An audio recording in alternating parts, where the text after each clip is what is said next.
Como o pastor já disse, o tema que me pediram para abordar nessas 3 noites é um tema assim generoso, bastante abrangente sobre a espiritualidade, a experiência espiritual, mas o que eu pretendo fazer nessas 3 noites é olhar com um pouco mais de cuidado sobre essa experiência, sobre a espiritualidade cristã, à luz da terceira pessoa da Trindade, da pessoa do Espírito Santo, sobre o papel que ele ocupa dentro dessa revelação bíblica de um Deus triuno, e que lugar ou de que forma isso se reflete e relaciona com a nossa própria vida e a nossa experiência cristã. Talvez a pessoa do Espírito Santo tem sido, dentro da revelação divina, a pessoa da Santíssima Trindade que mais mal compreendida entre nós cristãos. Eu me lembro, no final dos anos 60, início dos anos 70, ainda no auge da renovação carismática dos anos 60, 70, meu pai, que nasceu aqui em Anápolis, estava naquela época em Goianésia e sendo transferido para Goiânia. E quando ele chegou em Goiânia, um dos líderes da igreja que o papai começou a frequentar o procurou, pedindo para que ele trouxesse a sua carta de transferência o mais rápido possível para fazer parte da liderança daquela igreja, porque, afinal de contas, era uma igreja presbiteriana e, como bons presbiterianos, disse esse líder, nós cremos em Deus, mas esse negócio do Espírito Santo, disse ele, dá muita confusão, divide muita igreja, a gente não dá muita bola para isso, porque só dá trabalho, só dá confusão, e a gente quer ficar um pouco longe disso daí, né? Eu lembro ainda, menino, adolescente, e ouvi meu pai contar sobre essa conversa, né? Foi uma época turbulenta, uma época que talvez os que são assim já sessetões devem se lembrar um pouco das tensões, dos conflitos, as discussões que vivemos naquela época. Mas eu gostaria de olhar para a pessoa e para a obra do Espírito Santo dentro de um contexto que, ao meu ver, tem sido um tanto ignorado dentro das nossas tradições evangélicas, dentro das nossas abordagens. Para ser bem sincero com vocês, eu conheço 2 livros que tratam desse tema à luz da doutrina da Trindade. Talvez uma das grandes deficiências nossa, na abordagem da pessoa e do papel do Espírito Santo tem sido de dar a ele uma autonomia, de dar a ele uma independência que ele não tem. Aliás, nenhuma das pessoas da Trindade, Pai, Filho e Espírito Santo, tem. Portanto, entender a natureza divina, e eu sei que isso pode ser muito pretensioso da minha parte, mas o que eu pretendo hoje à noite, nessa introdução, esse seria um tema vastíssimo que nos ocuparia aqui uma semana inteira sem conseguirmos esgotar, mas eu gostaria de criar um pano de fundo para a nossa meditação sobre esse tema mais específico do papel do Espírito Santo, que é central, é importantíssimo na experiência espiritual de todos nós. E eu queria fazer isso à luz dessa realidade única e singular do cristianismo, que é a revelação de um Deus que é Pai, Filho e Espírito Santo. Um único e indivisível Deus que se revela em três pessoas distintas: Pai, Filho e Espírito Santo. Esse é um grande mistério, todos nós sabemos disso. E talvez, por se tratar de um grande mistério, um mistério insondável, inescrutável, incompreensível, nós temos muitas vezes nos colocado um pouco à distância dessa revelação. Talvez não temos nos dedicado a refletir sobre essa realidade, pelo menos dentro daquilo que as Escrituras nos permitem refletir sobre esse tema. A diferença entre o monoteísmo cristão, dos outros monoteísmos, pelo menos dos outros dois grandes monoteísmos que nós temos no mundo hoje, que é o judaísmo e o islamismo, a diferença do monoteísmo cristão é que nós temos um monoteísmo trinitário. O Deus cristão não é a solidão do uno, mas a comunhão dos três. Isso é muito importante para nós entendermos aquilo para o qual nós fomos chamados em Cristo Jesus. Um aspecto importante para a nossa compreensão da revelação de Deus é que Deus, o Deus cristão, o Deus revelado nas Escrituras, é uma comunhão. Ou como diriam os pais da igreja do século IV e V, Deus é uma amizade eterna, uma relação perfeita de amor e de interdependência de um no ser do outro. Deus não é uma solidão, Ele é uma comunhão.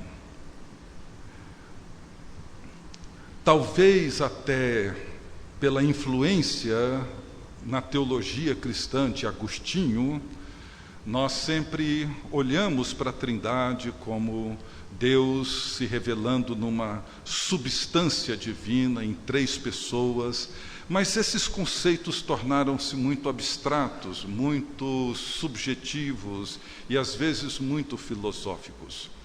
Mas três pastores, dois irmãos e um amigo deles, do século IV para o século V, mais o século IV, eles procuraram olhar para essa revelação de Deus, e uma das coisas que eles perceberam é que Deus é essa comunhão, essa amizade eterna.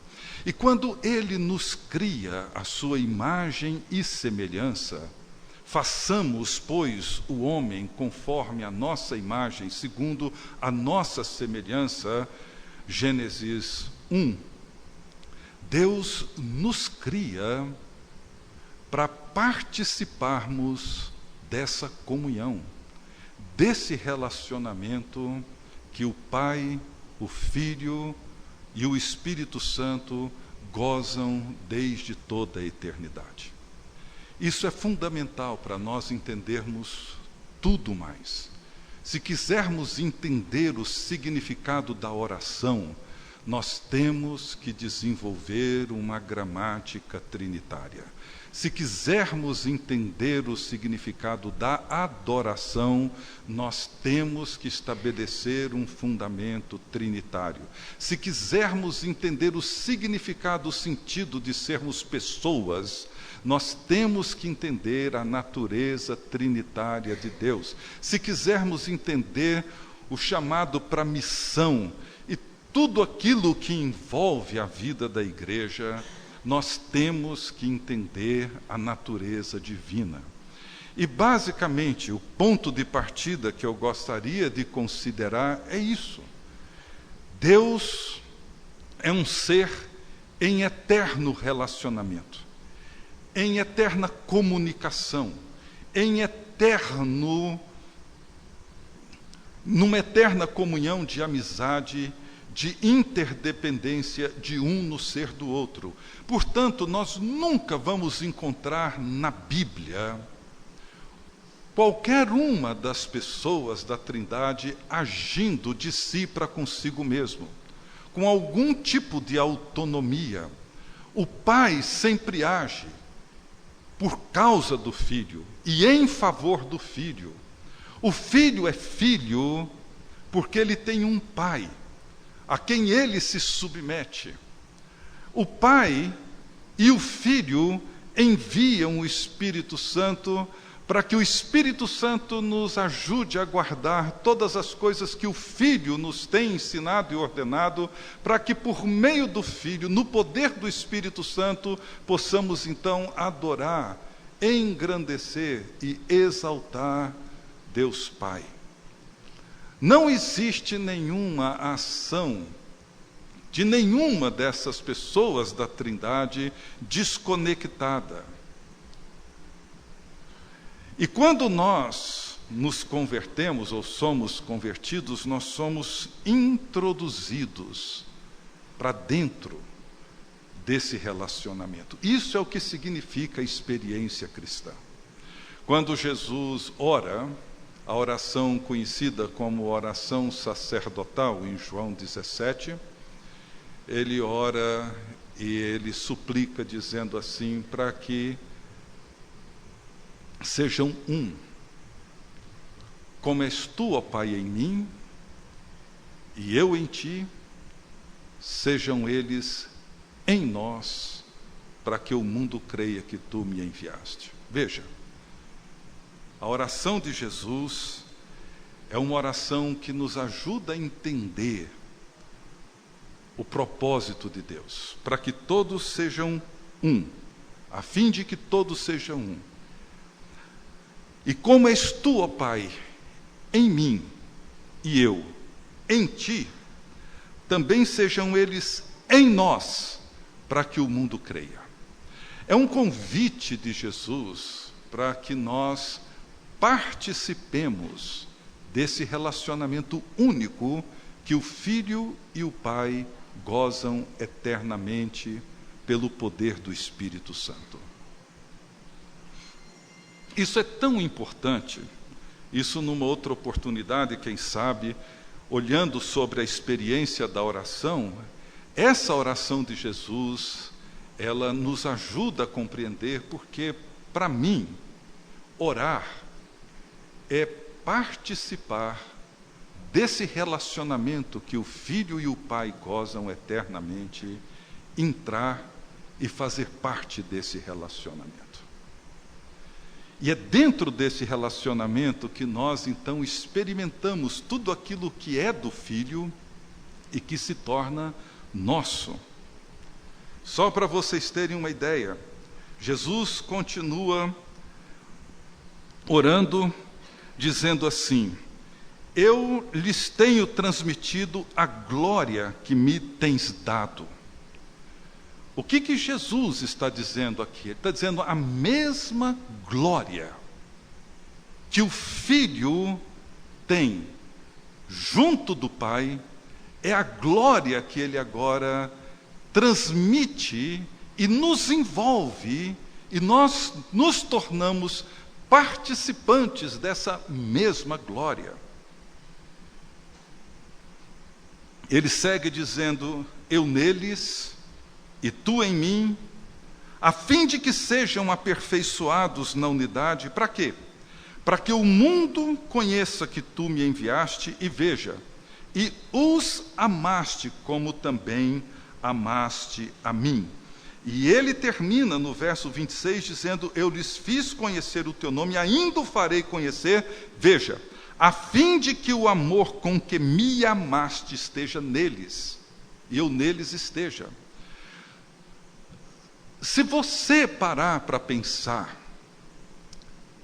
que, por meio de Jesus Cristo e no poder do Espírito Santo, nós, eu e você, somos amados por Deus com o mesmo amor com que Deus o Pai tem amado eternamente o seu Filho Jesus Cristo. Você já parou para pensar nisso?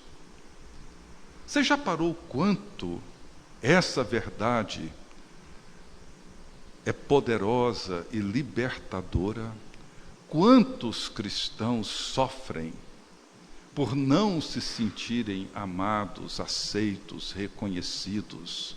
E Jesus aqui está dizendo que o mesmo amor com que Ele tem sido eternamente amado pelo Pai, é o amor com que hoje, aqui e agora, eu e você somos amados por Deus.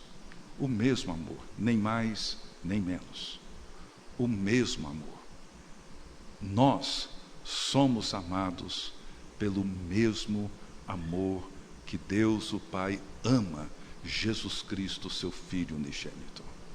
Nós participamos da mesma glória, da mesma alegria. Por quê?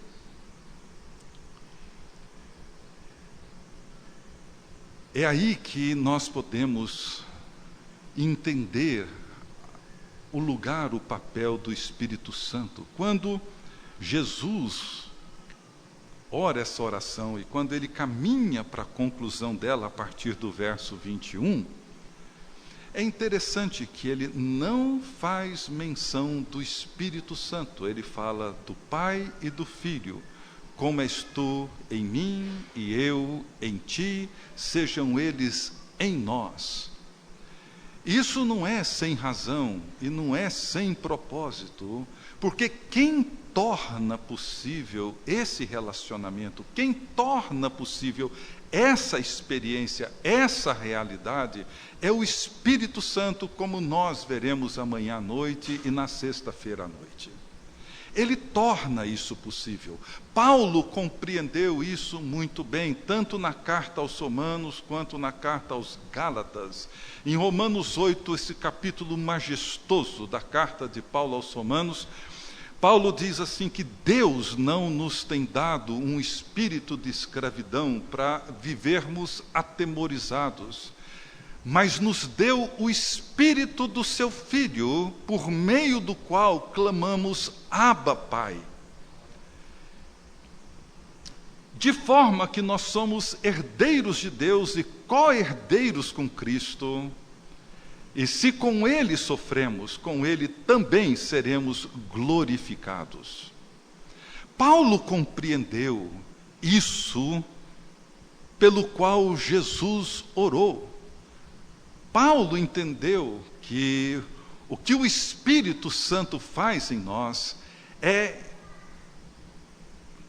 criar e tornar possível esse relacionamento único que o Pai goza com seu Filho, dando a nós a alegria e a possibilidade e o privilégio de nos dirigir ao Pai com a mesma linguagem que o Filho se dirige ao Pai, Abba, Pai, para não vivermos mais sob a opressão do medo, mas para entrarmos num relacionamento do qual aquilo que é de Jesus Cristo torna-se também nosso. Somos herdeiros de Deus e co-herdeiros com Cristo. Muita gente acaba lendo isso e interpretando de uma maneira extremamente empobrecida, como se, eu sou herdeiro de Deus, co-herdeiro com Cristo, então eu tenho direito, eu vou reivindicar todas as coisas que eu quero e tudo que eu acho que eu tenho direito como um filho do rei, etc. Tem até livros escritos assim, que é uma redução, um encolhimento, um empobrecimento da verdade do Evangelho lamentável, porque não entendem.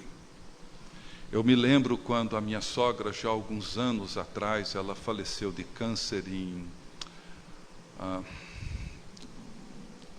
98, se não me falha a memória, e um dia ela estava internada para implantar um catéter para o tratamento de quimioterapia. Eu estava lá no quarto com ela, aqui em Goiânia, e um pastor entrou para orar com ela, que ela conhecia ali, que de vez em quando frequentava a casa dela, e esse pastor dizendo que iria reivindicar tudo que ela tinha de direito, sua cura, etc, etc. E minha sogra, uma mulher muito simples, muito crente, ela dizia: meu filho, não preocupe com isso, eu estou bem. Se Jesus me levar, está ótimo. Se for para eu ficar, está bom também. Eu não estou preocupada com isso. E ele insistindo que ela tinha esse direito e que ele ia reivindicar isso para ela. E depois de muita insistência, ele orou. E a maca chegou, levou minha sogra. E eu sentei, eu conheci esse pastor da minha juventude lá em Goiânia. E eu não resisti, eu disse para ele: é gozado. Somente os bastardos reivindicam algum direito. Os filhos não precisam disso. Eles conhecem e sabem aquilo do qual é de direito a eles. Bastardo briga por alguma herança. Filho não briga por isso. É de direito dele. A sua oração foi a de um bastardo, não de um filho. Porque não entendemos. Não compreendemos. Deus nos deu o seu Espírito para não vivermos mais subjugados pelo medo, mas para que, na mesma forma de Jesus, possamos nos dirigir ao Pai, certos de que somos amados com o mesmo amor. Somos herdeiros de tudo aquilo que é do Filho, seja o seu sofrimento, seja a sua glória. E entramos num relacionamento, participamos de uma comunhão, da qual o Pai e o Filho gozam desde toda a eternidade, e que agora, pelo poder do Espírito Santo, participamos também dela. Isso tem um desdobramento para a experiência espiritual cristã, de alcance, de proporções, desdobramentos inimagináveis. No entanto, um problema que nós enfrentamos com muita frequência é que temos dificuldade de olhar para Deus e de perceber essa belíssima, harmoniosa, perfeita comunhão, interdependência que o Pai, o Filho e o Espírito Santo gozam eternamente. A nossa tendência, a nossa inclinação é pela fragmentação, porque é assim que somos, é assim que nós nos vemos. Nós somos pessoas, homens, mulheres, que vivem num mundo fragmentado, relações fragmentadas, relações confusas. Conseguimos, por exemplo, responder quando alguém nos pergunta como estamos, e dizer: olha, profissionalmente eu estou muito bem, mas emocionalmente eu estou muito mal. Porque nós fragmentamos a nossa compreensão de quem somos, de como se dá a nossa vida. O nosso mundo é um mundo quebrado, rompido, partido, fragmentado. Às vezes conseguimos dizer que espiritualmente estamos muito bem, mas relacionalmente, afetivamente estamos muito mal. Às vezes somos capazes de dizer, olha, meu relacionamento com Deus está muito bem, mas meu relacionamento com as pessoas ou com a igreja está muito ruim.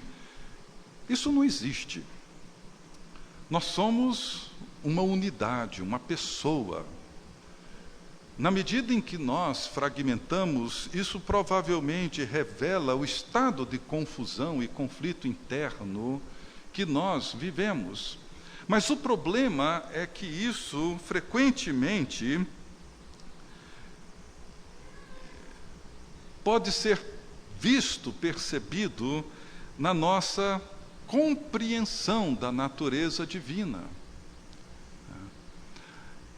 E a nossa tendência é de não apenas fragmentar quem nós somos, mas também criar as nossas preferências por Deus. Quando nós lemos o Evangelho de João, nós percebemos o quanto essa integração, o quanto essa comunhão, o quanto essa interdependência do Pai, do Filho, do Espírito, ela é perfeita, harmoniosa, bela. Por exemplo, Jesus diz em João 5, eu nada posso fazer de mim mesmo. A forma por que ouço, julgo. O meu juízo é justo, não porque procuro a minha própria vontade, sim a daquele que me enviou. Veja o que Jesus está dizendo. Ele diz, olha, eu não tenho um juízo que seja meu próprio. Eu não procuro fazer a minha própria vontade. O que eu faço é ouvir o Pai, e da maneira como o Pai julga, eu julgo.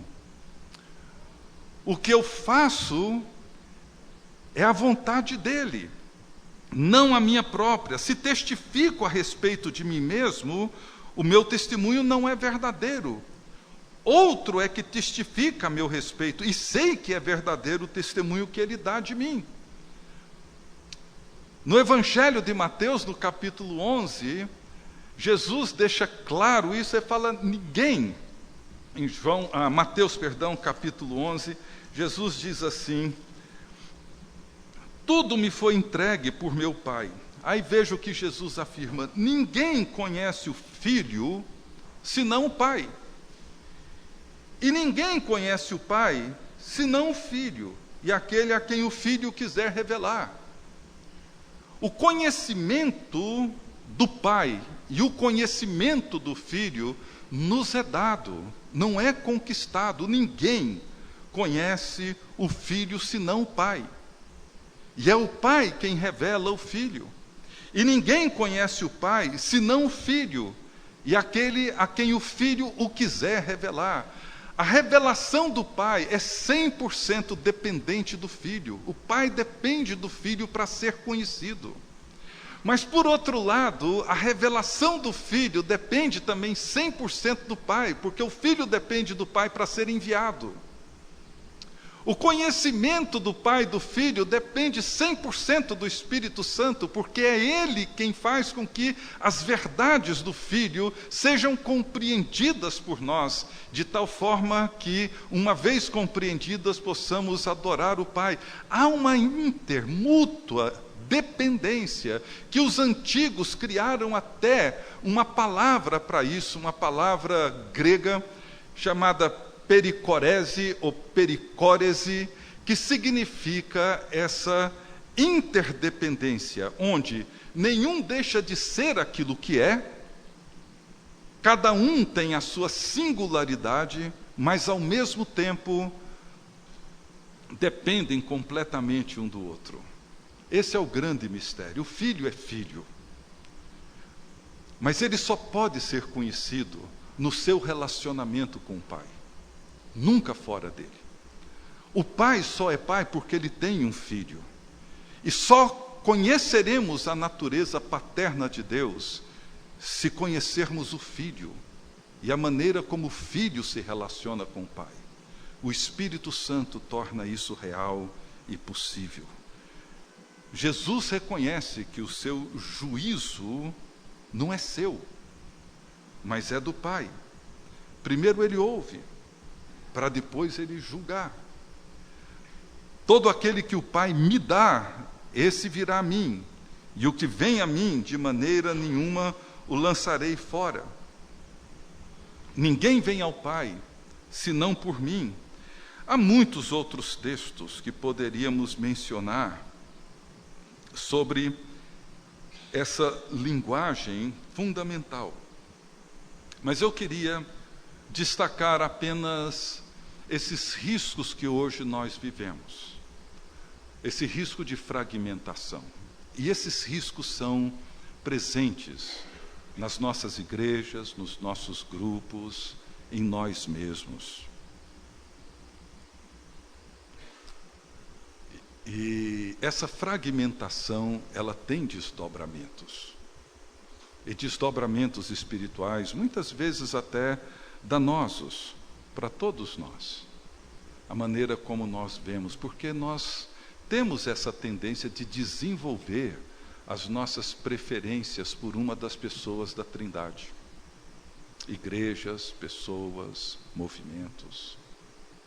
Uma vez, uma senhora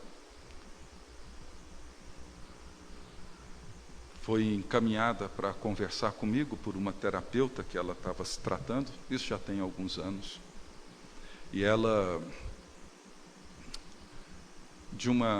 vinha de uma igreja pentecostal e passando por uma crise muito grande na vida dela, e começamos a conversar, uma conversa que no início ficou um pouco difícil, porque eu não a conhecia, ela não me conhecia, e entrar em assuntos muito pessoais, e ela me perguntou se eu queria que ela falasse sobre alguma coisa pessoal, da vida dela, relacionamentos, etc. Eu disse, não, se você me permitir, eu gostaria que você me contasse sobre a sua vida de oração. Isso me interessa. Como tem sido, que imagens você tem de Deus, como que você tem se relacionado com Ele, na sua infância, adolescência, hoje na sua vida adulta. E ela então começou a contar, dizendo que ela orava muito, que havia tido muitas experiências poderosas com a oração, e começou a me contar, entrar em alguns detalhes das suas experiências. Mas lá pelas tantas, ela disse uma coisa reveladora que abriu uma porta enorme para as nossas conversas futuras. Ela disse assim, mas quando eu oro, eu não oro para Deus, eu oro para Jesus. Jesus me compreende, Deus não. Deus é vingativo, Deus é duro, Jesus é compassivo, Jesus é misericordioso, Jesus me entende, Deus não. E quando ela disse isso, abriu uma porta enorme para muitas outras conversas que tivemos. Mas essa compreensão disfuncional, fragmentada, que ela desenvolveu acerca da natureza divina, trouxe desdobramentos emocionais, espirituais, confusos para a vida daquela mulher que naquela altura devia ter seus 40 anos, mais ou menos. Eu queria só, como exemplo, isso poderia abrir para várias outras possibilidades, mas um autor inglês chamado Thomas Mayo, num livro que infelizmente acho que ainda não tem em português, mas seria O Pai Esquecido. E ele foi um dos líderes do movimento carismático na Inglaterra durante muitos anos e escreveu alguns dos melhores livros sobre esse tema. E ele aponta nesse livro os riscos de uma compreensão fragmentada da natureza divina. O primeiro risco que ele aponta é o risco de conhecer o Pai sem o Filho e sem o Espírito. Segundo ele, a função do Pai é de enviar o Filho e o Espírito, e que, portanto, o Pai não pode ser devidamente conhecido como Criador, como Pai, a não ser através do Filho no Espírito Santo. Ou seja, Deus fora do contexto da encarnação do Filho e da ação do Espírito Santo, ele se torna um Deus impessoal, uma força. Como muita gente, você já deve ter ouvido algum colega, algum amigo, amiga, dizendo, não importa o Deus que você crê. O que importa é que todos nós cremos num Deus. Essa não é uma afirmação biblicamente, teologicamente correta. A afirmação correta significa, eu creio em Deus, Pai de nosso Senhor Jesus Cristo. Esse é o Deus cristão. Não é qualquer Deus.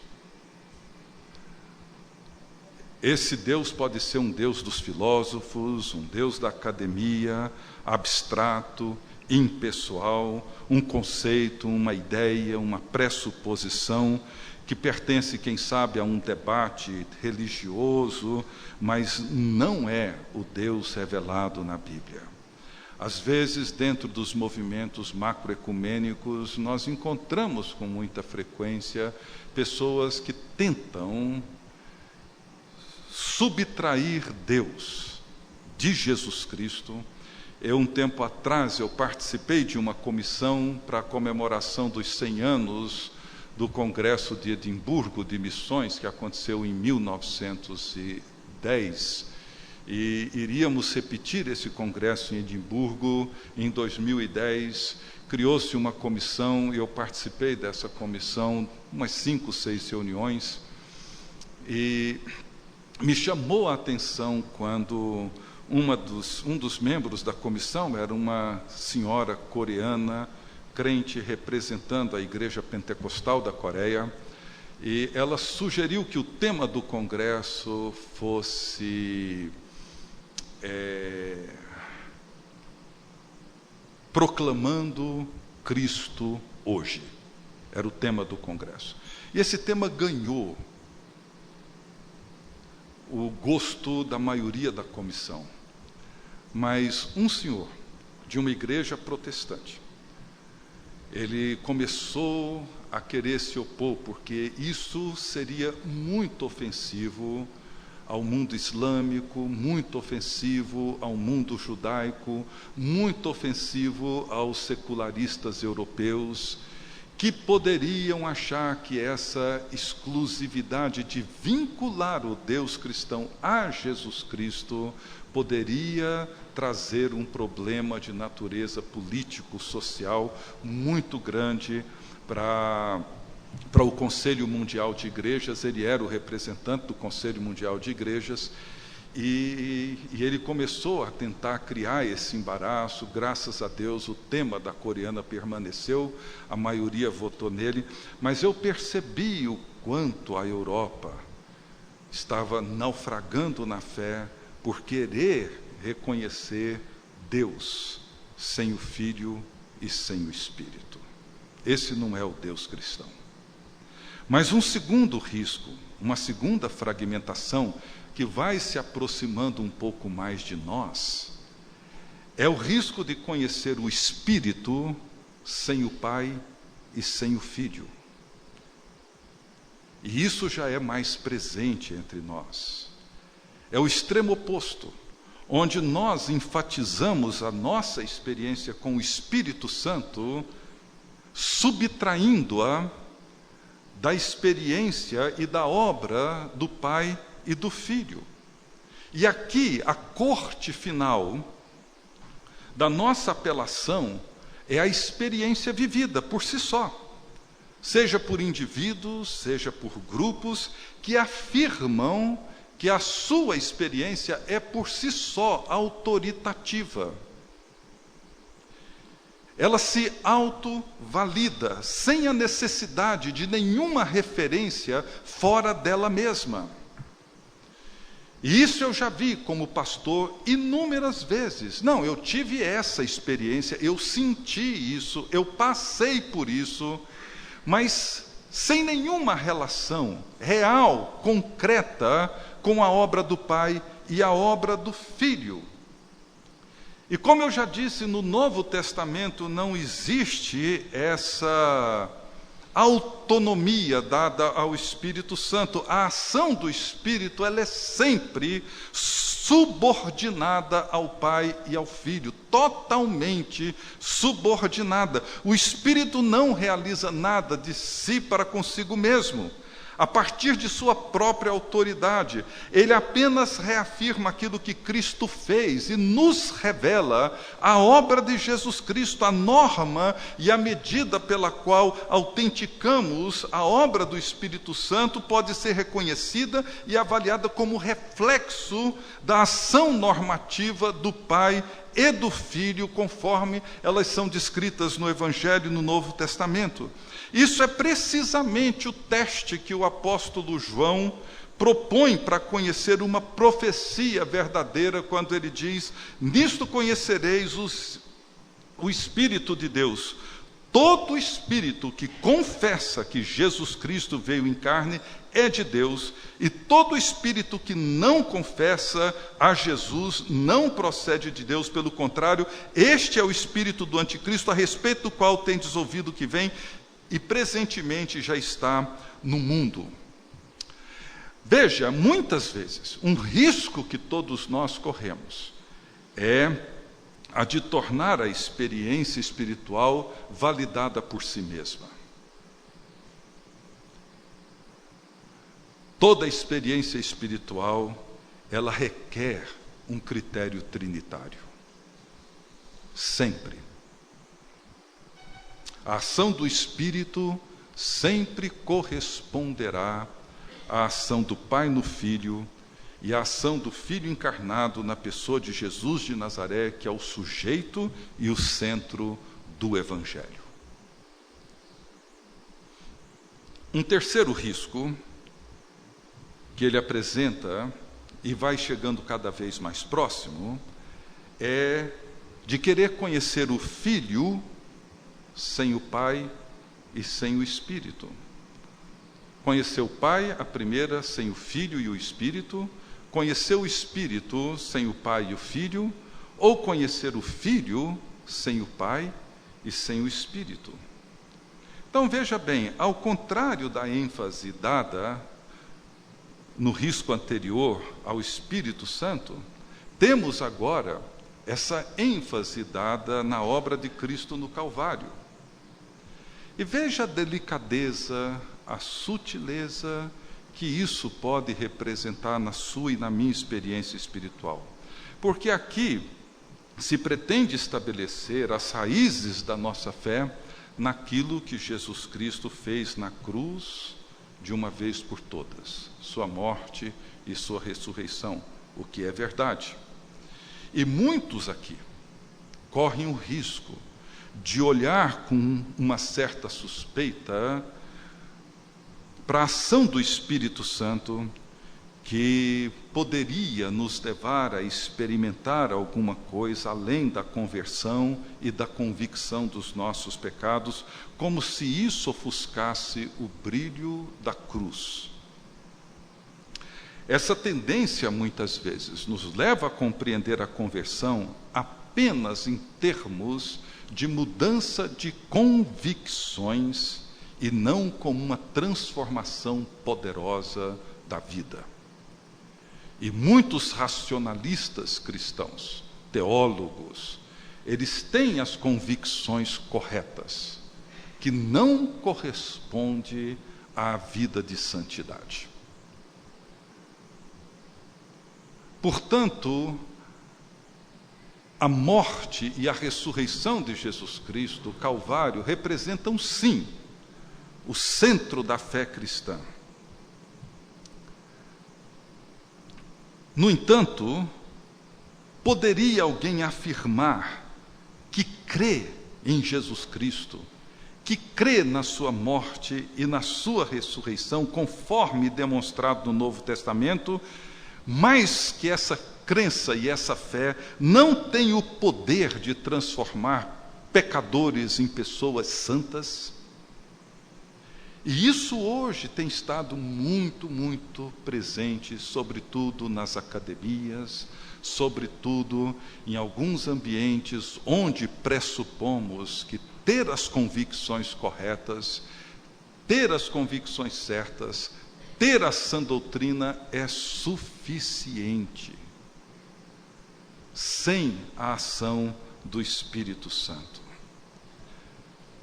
Então, as perguntas, quando levantadas, nos fazem perceber a importância de tudo isso. Por exemplo, é possível para mim, para você, honrar a obra de Jesus na cruz do Calvário, sem demonstrar como essa obra de Jesus se manifesta na nossa vida, através do fruto da presença do Espírito Santo em nós, levando-nos a amar os nossos inimigos, levando-nos a sermos misericordiosos, justos, verdadeiros, levando-nos a viver uma vida de santidade, integridade, vivendo uma experiência profundamente transformadora e libertadora em Cristo Jesus.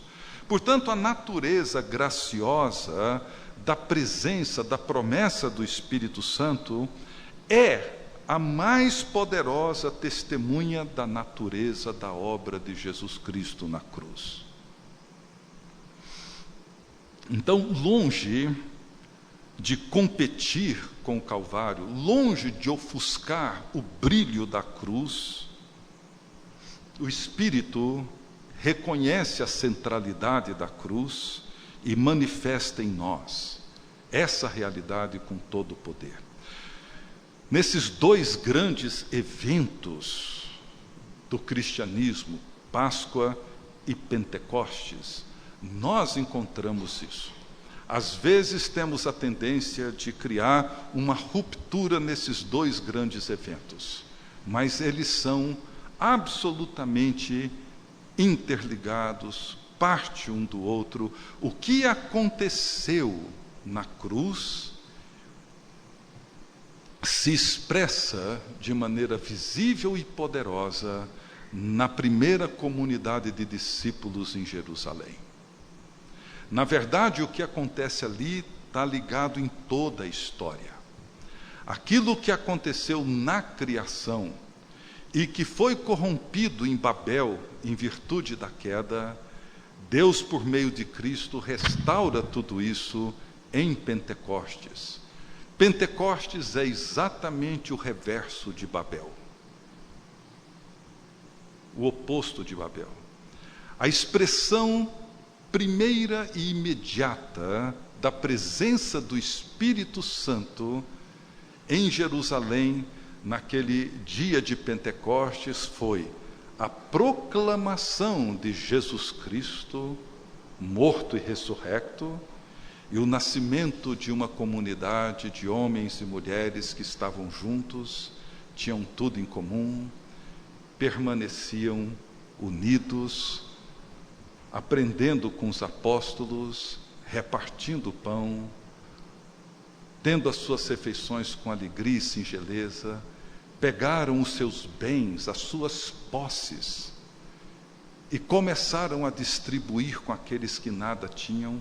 Não houve lei, não houve decreto, não houve projeto de lei, não houve nada, ninguém mandou, ninguém disse que eles deveriam fazer isso, ninguém criou uma regra nova, ninguém chegou lá dizendo, olha, tragam tudo, coloca aqui e agora nós... Não! O Espírito Santo realizou na vida daquelas pessoas algo inimaginável, que deu visibilidade ao que a cruz fez. Não existe nenhuma obra do Espírito que não dependa da obra de Cristo na cruz, e não existe nenhum evangelho da cruz que também não seja uma promessa do Espírito. Uma quarta comparação, e aí eu termino, um quarto risco que ele apresenta nesse livro, que é o do Filho e o Espírito sem o Pai. E esse foi um problema que ele percebeu no movimento carismático da Inglaterra. Porque há uma possibilidade constante de nós esquecermos a natureza paterna de Deus quando nós focamos a nossa atenção apenas na obra do Filho e do Espírito, na experiência da salvação. Ou seja, Jesus é aquele que veio para nos salvar e nos libertar, é o que cura e que batiza com o Espírito Santo, renova a sua igreja e que por meio do seu Espírito vem e satisfaz as nossas necessidades de perdão, de plenitude. O problema aqui é que nós corremos o risco de ver em Jesus o seu valor para nós, ao invés de reconhecer o valor de Jesus para o Pai. Gente, isso tem sido tão comum. Vou deixar mais claro. É o perigo de nos tornarmos prisioneiros de um evangelho voltado para nós, para as nossas necessidades, para as nossas demandas, onde Cristo e o Espírito são facilmente reduzidos a uma fonte de bênção e de satisfação para nós mesmos, e transformamos Deus num servo das nossas necessidades. É onde as orações de reivindicação surgem, onde nós começamos a exigir de Deus que Ele faça isso ou faça aquilo outro. O que nós precisamos entender é que o Jesus dos Evangelhos e o Espírito Santo prometido não se enquadram nesse modelo. Jesus, e guarde bem isso, Jesus não é um servo das nossas necessidades que o pressionam. A sua agenda não é determinada pelas demandas insaciáveis daqueles que o rodeiam, mas a agenda de Jesus é determinada pela sua obediência ao Pai. Ele veio para fazer a vontade do Pai e realizar a obra do Pai, não minha.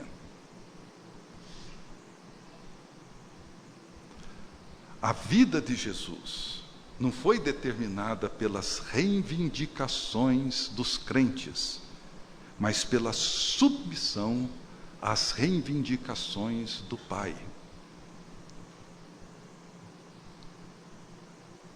A oração do Getsêmani: não o que eu quero, mas o que tu queres. C.S. Lewis, ele disse uma coisa interessante sobre essa oração. Ele diz que o mundo é dividido em dois grandes grupos. Um, daqueles que dizem, não o que eu quero, mas o que tu queres. O outro grupo é aquele a quem Deus um dia dirá, não o que eu quero, mas o que você quer. São esses dois grandes grupos. Daqueles que dizem para Deus não o que eu quero, e daqueles que Deus um dia dirá, é o que você quer. Quando nós vemos o lugar do Pai na vida de Jesus, nós reconhecemos que a nossa maior necessidade é a de nós nos convertermos da obsessão de resolvermos os nossos próprios problemas para um cristianismo centrado na obediência, no qual a cruz é apenas um prelúdio da entrega de nós mesmos em sacrifício àquele que se deu em sacrifício por nós e nos reconciliou consigo mesmo. Veja como que essas fragmentações, elas acabam fazendo parte da nossa espiritualidade. Muitas vezes, e eu encontro muitos crentes, que olham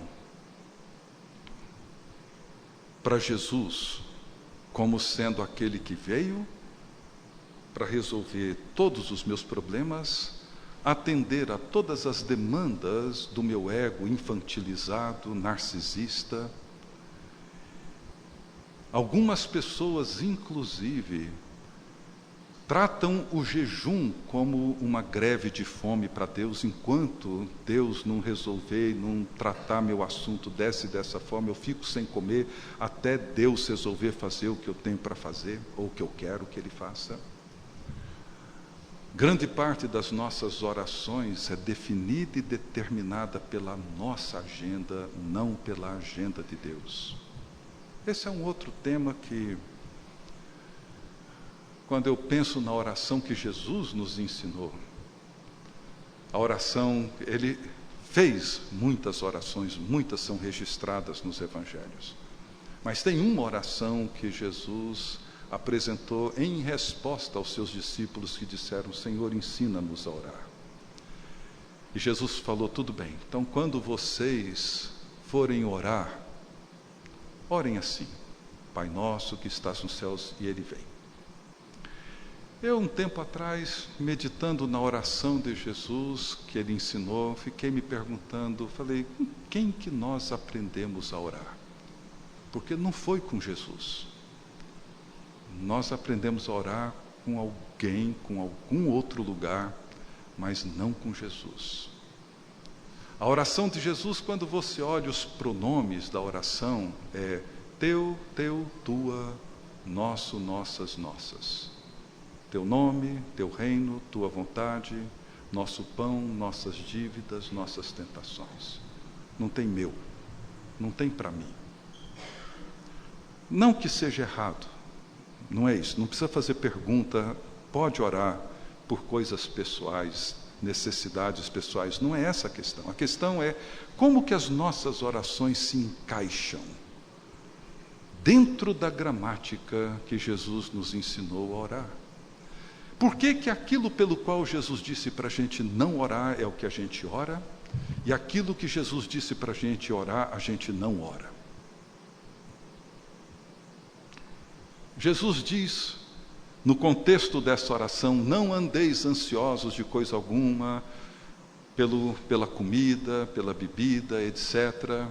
Vosso Pai sabe que vocês têm necessidade disso, não preocupem com isso. E ele termina dizendo, busquem o reino e a sua justiça. O que nós fazemos? Nós buscamos a comida, a bebida, com tudo aquilo que isso representa, e não buscamos o reino. A nossa gramática vai sendo construída de uma maneira completamente equivocada, e isso afeta tremendamente a nossa espiritualidade. A agenda de Jesus, nessa oração, ela começa com a agenda de Deus. Teu nome, teu reino, tua vontade. Ela começa com Deus, com o mundo de Deus, com as coisas de Deus. E depois segue com a agenda do povo de Deus. As nossas orações começam conosco, com as nossas demandas, com as nossas exigências, com as nossas reivindicações. O que eu queria nessa palavra, assim, digamos, mais introdutória hoje à noite, é que é importantíssimo compreendermos a natureza do Pai, do Filho e do Espírito Santo. A natureza de Deus, conforme nos é revelada nas Escrituras. Um Deus triuno, de amor e de graça, uma comunhão eterna, uma amizade perfeita, uma relação de amor e de mútua dependência, de autoentrega perfeita, absoluta. Nenhuma pessoa da Trindade atua sem a outra. Não conhecemos o Filho sem conhecer o Pai, pelo poder do Espírito. Não experimentaremos a natureza paterna de Deus, não conheceremos Deus como Pai, se não conhecermos a Cristo, e Cristo nos revelar Deus como Pai. Ele não é meu Pai, Ele é Pai de Jesus Cristo. Deus, enquanto Criador, é o Criador de todos nós. Enquanto Pai, Ele tem um filho, um único filho, seu Filho unigênito. É comum, na linguagem popular, dizer que somos todos filhos de Deus. Não, isso não é verdade.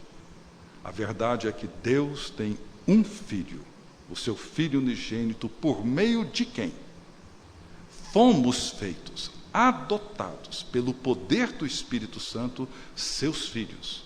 Mas só iremos compreender a natureza da paternidade de Deus por meio de Jesus Cristo e pelo poder do Espírito Santo, e não projetando para Deus as nossas concepções, as nossas percepções de paternidade a partir das experiências boas ou ruins, traumáticas que tivemos na vida. Se queremos conhecer Deus como Pai, temos que conhecer o Deus Pai de Jesus Cristo, não o Pai que eu projeto a partir das minhas carências. Daí a importância de termos uma linguagem, uma gramática trinitária para compreendermos a natureza da experiência espiritual. Bem, eu paro por aqui, já falei muito.